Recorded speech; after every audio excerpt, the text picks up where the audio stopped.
kalau masih kita mengerjakan pekerjaan illegal logging, yang positif tidak ada ketenangan. Karena kita tahu itu melanggar dan merusak hutan.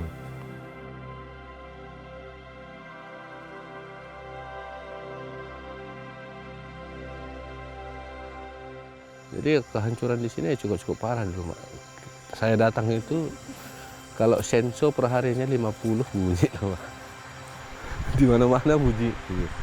Jadi saya ya bingung, harus mulai dari mana pun bingung. Udah kerja kayak gini, payah menanam pohon dari kecil sampai besar ya, prihatin kali loh Pak. Nggak mudah itu menjadikan tanaman itu besar. Sementara pihak yang nggak apa ini kok enak aja menubang, membakar gitu.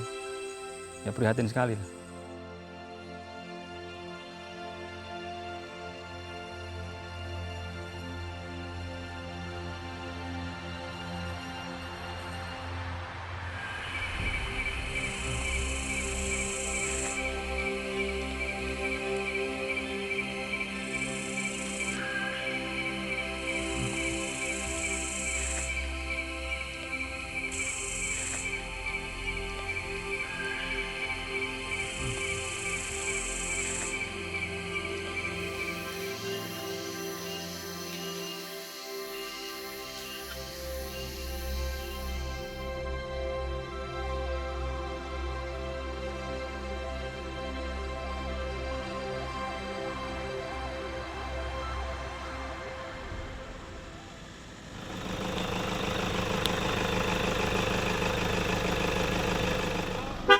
Bang, susah sekali, Be.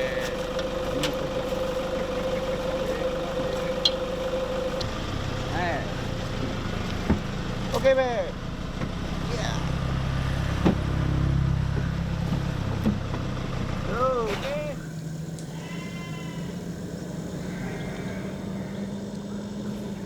Kalau seperti dulu, sebelum kita ikut di tim patroli ya, banyak yang pekerjaan yang tidak dan melanggar undang-undang gitu ya, seperti kita main illegal logging. Itu gimana ya, karena kita main illegal logging tuh disitulah kita bisa mendapatkan uang yang berlebih daripada kita bekerja di kampung. Karena di kampung apa yang bisa kita olah, nah sama kita yang perlu uang. Nah kalau masalah melanggar hukum itu ini, ya toh kita karena tidak mengerti, ya perlu diamat kan begitu. Siap, gerak. Istirahat di tempat, gerak. Bulan ini kita melaksanakan pengamanan di daerah restorasi Cintaraja 3.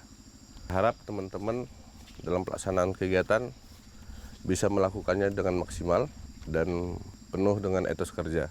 Melihat semua gejala kegiatan berupa tindak pidana yang ada terjadi di sekitar sini.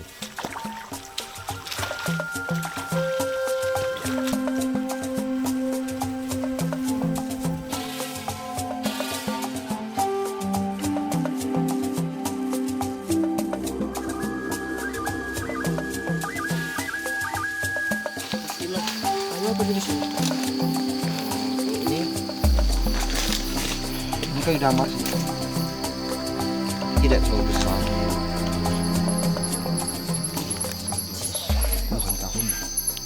Puluhan tahun tumbangnya. Sebelum saya mengerti apa itu manfaatnya, itu ada dulu teman-teman kita datang dan memberikan pengarahan kepada kita apa manfaatnya hutan dan seperti binatang-binatang dalam kawasan. Tapi dengan adanya datang kawan itu memberikan pandangan kepada kita belum berapa terima.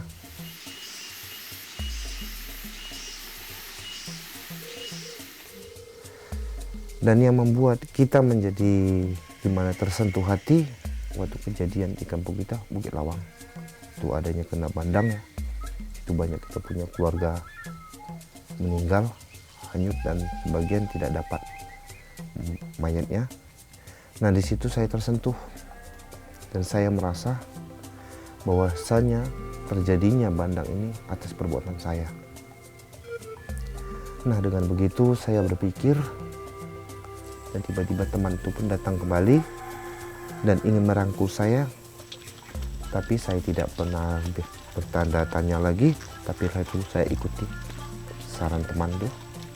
Mungkin dari itu kita dilantik dan diajari, dan alhamdulillah sampai sekarang kita merasa senang, bangga bahwasanya kita sudah mempunyai tanggung jawab di hutan lah begitu. Jadi kalau menurut saya sekarang, saya bekerja di patroli dalam kawasan itu, inilah saya merasakan hanya untuk menebus dosa. Lokasi ini merupakan jalur utama gajah liar yang selalu dilintasi. Itu dengan durasi itu per 3 bulan pasti dilintasi kembali. Kenapa suatu gajah itu jalur treknya tetap? Karena ada beberapa hal. Pertama ya mungkin jalur tersebut aman, mudah untuk dilalui oleh gajah yang notabene bertubuh besar ya. Yang kedua adalah lokasi tersebut tersedia pakan. Kita sebagai petugas yang notabene jumlahnya sedikit, ya harus saling membantu, tolong menolong dengan masyarakat yang punya komitmen untuk menjaga kawasan lah. Kalau dulunya di kawasan pengelolaan Besitang ini, lokasi illegal logging terbesar di SPT 6 Besitang ini ya di lokasi Cintaraja ini. Nah, waktu itu 2015 dengan bantuan masyarakat kita ngamankan pelaku. Akhirnya sejak itu kita sama-sama masyarakat tidak sepakat tidak ada illegal logging. Akhirnya sejak saat itu berhenti kegiatan illegal logging, tidak ada lagi di resort Cintaraja ini. Ya.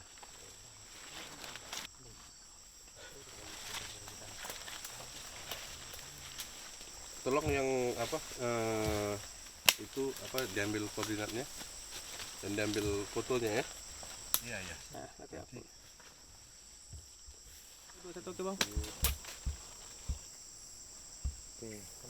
Nah, perburuan sendiri di sini cukup marak ya karena itu potensinya. Gajah banyak, harimau Sumatera banyak. Seperti tadi kita patroli, kita menemukan adanya jerat ya.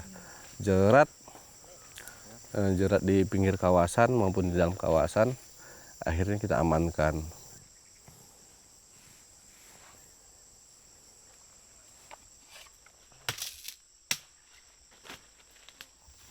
Setelah kita amankan, kita lakukan pengembangan. Karena jerat yang di sini kita temukan ada 2 jenis, jerat tambang dan jerat seling. Ya, seperti hari ini kita menemukan jerat tambang. Itu sekitar 2 bulan yang lalu itu kita ngamankan sekitar 30-an jerat seling. Kalau masalah bahayanya, semuanya berbahaya. Jangankan untuk harimau atau satwa yang tergolong di bawah 100 kilo ya. Ya, kita aja kalau kena bisa luka. Berapa koordinatnya? Orangutan kelas 4.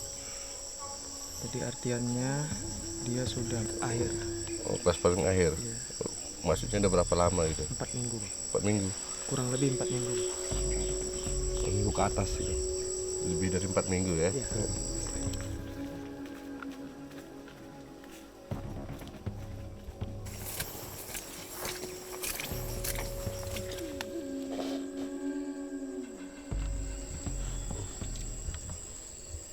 Kayak apa ya, jenis macan akar mungkin. Ya, harimau akar. Ambil lah koordinatnya. Sama foto.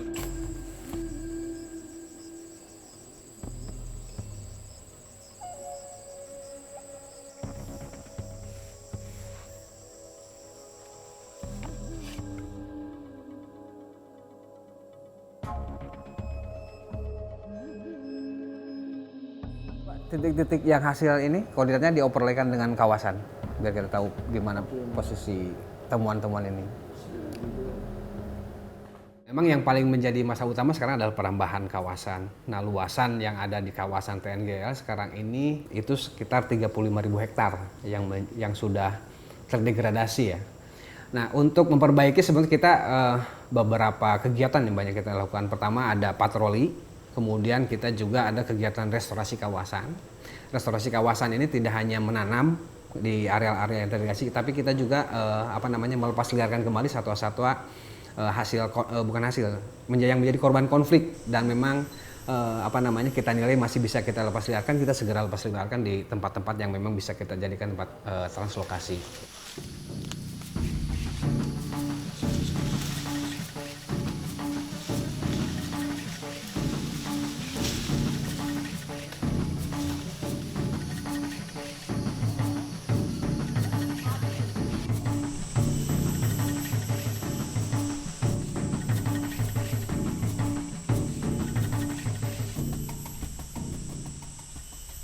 Untuk konservasi, untuk kepentingan konservasi, kita sudah menetapkan 4 satwa prioritas sebagai satwa kunci.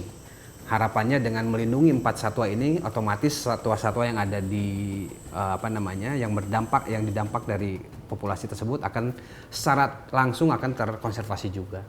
4 satwa prioritas tersebut, pertama ada badak Sumatera, kemudian yang kedua ada harimau Sumatera, gajah Sumatera, dan keempat adalah orangutan Sumatera.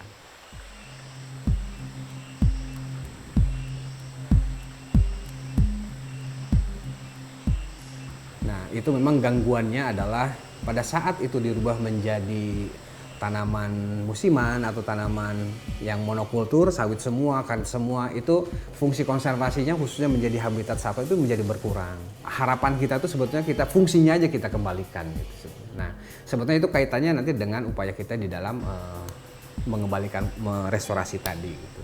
Salah satunya yaitu melalui kemitraan konservasi. Masyarakat dengan petugas tidak begitu dekat gitu di lapangan dengan adanya proses-proses justisi tadi, operasi penegakan hukum. Nah, sekarang ada kemitraan konservasi itu prinsipnya adalah adanya pengakuan masyarakat terhadap kawasan yang mereka garap itu adalah benar-benar kawasan Taman Nasional Gunung Leuser. Yang kedua, prinsipnya adalah mereka sudah tidak akan melakukan perluasan lagi garapannya. Nah, yang ketiga, masyarakat harus bersama-sama dengan petugas mengamankan kawasan hutan yang masih utuh. Yang kedua, mereka juga harus ada kontribusi mengembalikan fungsi kawasan, sehingga selain tanaman-tanaman yang mereka garap, kita mewajibkan mereka untuk menanam tanaman-tanaman pohon yang bisa mengembalikan fungsi kawasan.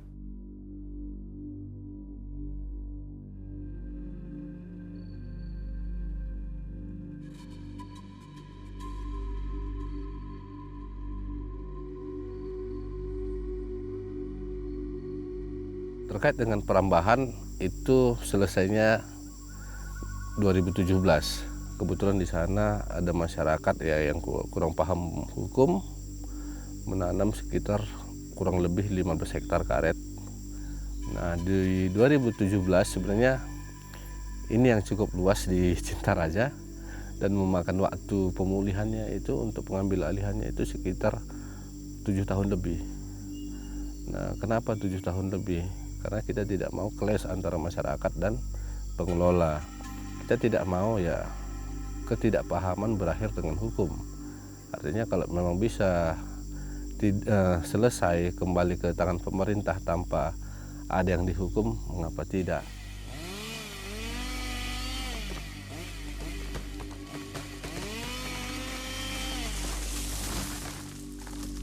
Kawasan yang diramahnya dengan tanaman rambung itu sekitar 15 hektar dan ditumbang juga dengan bantuan OIC ya waktu itu. Akhirnya dipulihkan dan direstorasi kembali. Akhirnya bisa kita kembalikan lah di 2017 awal. Ini kita tumbang sebanyak 75 hektar ya, 75 hektar. Dan seperti yang kita lihat sekarang ini sudah mulailah tumbuh, ya sawitnya sudah mulai hilang lah. Ya seperti inilah 2017 masih berdiri dan sekarang sudah tumbang dan ditanami.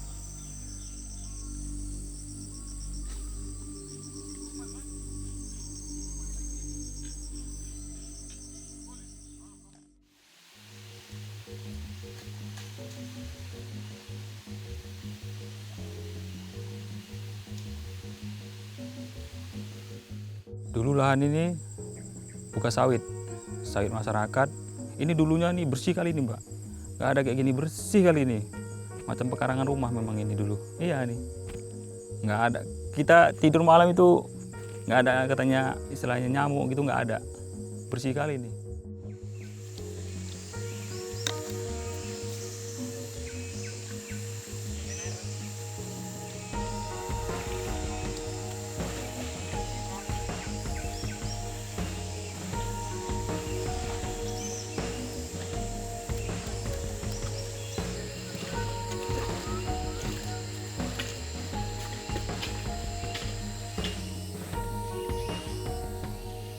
Kita cari bibit ke hutan. Untuk yang cabutan kita langsung tanam, untuk yang biji kita taruh dulu di rumah kecambah. Kita kecambahkan dulu, baru kita pindahkan ke kolibet.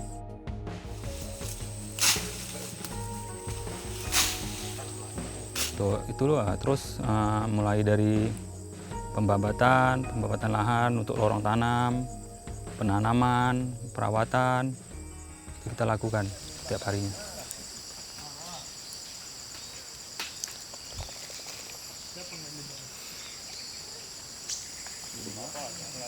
Ini mungkin kita ada inisiatif membuat kolibet dari debok pisang, ya. Mungkin debok pisang ini ada kelebihannya, ada kekurangannya. Untuk kelebihannya, dia untuk penanaman tingkat stresnya lebih rendah. Kenapa begitu? Lantaran dia akar ini tidak terganggu. Kita bawa ke lokasi bisa langsung tanam tanpa kita buka. Tapi kalau kolibet dari plastik tadi, kita mesti kita potong dulu baru kita tanam, makanya dia stres. Nah, itu dia kelebihannya. Bang. Untuk pas growingnya dia yang mudah tumbuh ada seperti makaranga, luingan, dan yang berdaun-daun lebar itu yang untuk slow growingnya. Untuk yang pas growing, yang lama-lama dia tumbuh itu meranti, merebu, damar, dan sebagainya. Untuk buah, rambutan, duren ada. Untuk debok pisang ini kita bisa cari dari masyarakat, kita beli dari per lembar debok pisang ini. Kita beli dari masyarakat. Tanaman itu nggak bisa kita tanam, tumbuh, kita biarkan nggak. Tiap hari kita rawat, mulai dari kita tanam, dari kecil sampai besar kita rawat. Mungkin itu nggak mungkin bisa besar, besok mungkin bisa lagi mati lagi kena hama, itu kita tanam. Itulah mungkin kepuasan tadi, Mbak, sampai kita macam merawat dari kecil sampai besar, itulah kepuasan tadi sampai kayak gini kejadian-jadinya. Ada memang hasil jerih payah kita untuk menjadikan hutan ini gitu, menjadikan kebanggaan sendiri.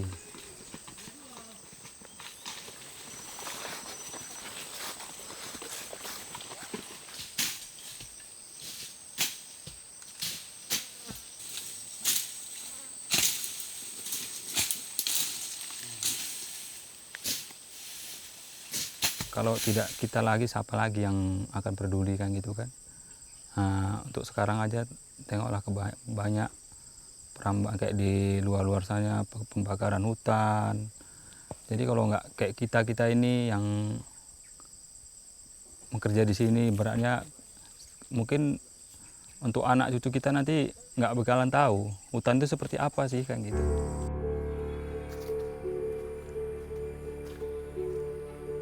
Sini. Nah, ini Bapak bentar lagi mau masuk patroli. Itu makanya jaga ladang, tengok ladang. Itu tengok ternak kita.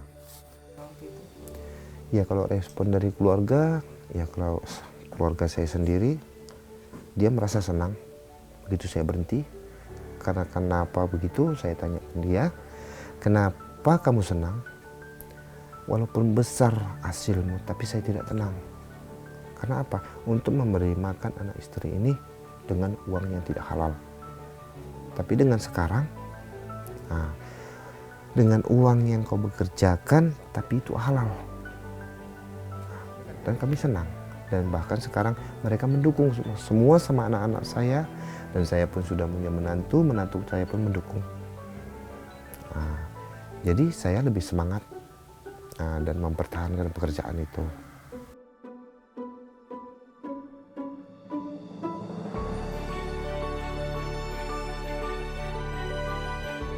Oke, selamat sore.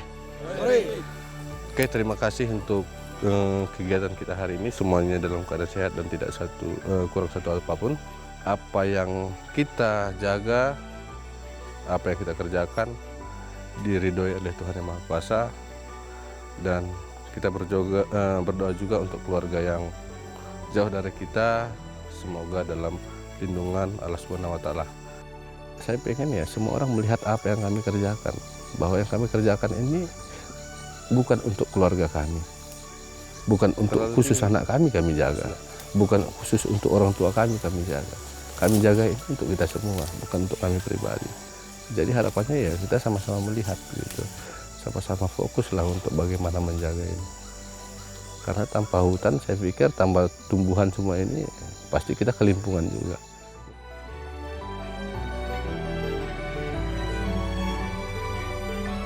Untuk kerja di hutan ini mungkin bisa dibilang amal katanya. Kata orang rumah saya itu, kenapa? Ini kan hutan ini kan kepentingan orang banyak, bukan perorangan. Dari situlah saya orang rumah pendukung sampai sekarang ini saya di sini. Di kawasan TNG juga ini sekarang kan sudah dianggap sebagai kawasan warisan dunia sebagai TRHS Tropical Rainforest Heritage Sumatera. Itu bahwa kelihatan bahwa berarti di kawasan TNG ini penting untuk negara lain, itu akan ada pengaruh kalau misalnya si kawasan tropis ini, hutan tropis ini yang sudah teragregasi, sudah terisolasi, kalau itu hilang itu negara lain pasti akan terasa dampaknya. Ya melalui perubahan iklim, ataupun keberadaan genetik, ataupun misalnya untuk kegiatan penelitian, dan mereka udah nggak tahu, penelitian itu kan bisa kemana, bisa untuk obat-obatan, bisa untuk teknologi yang lainnya.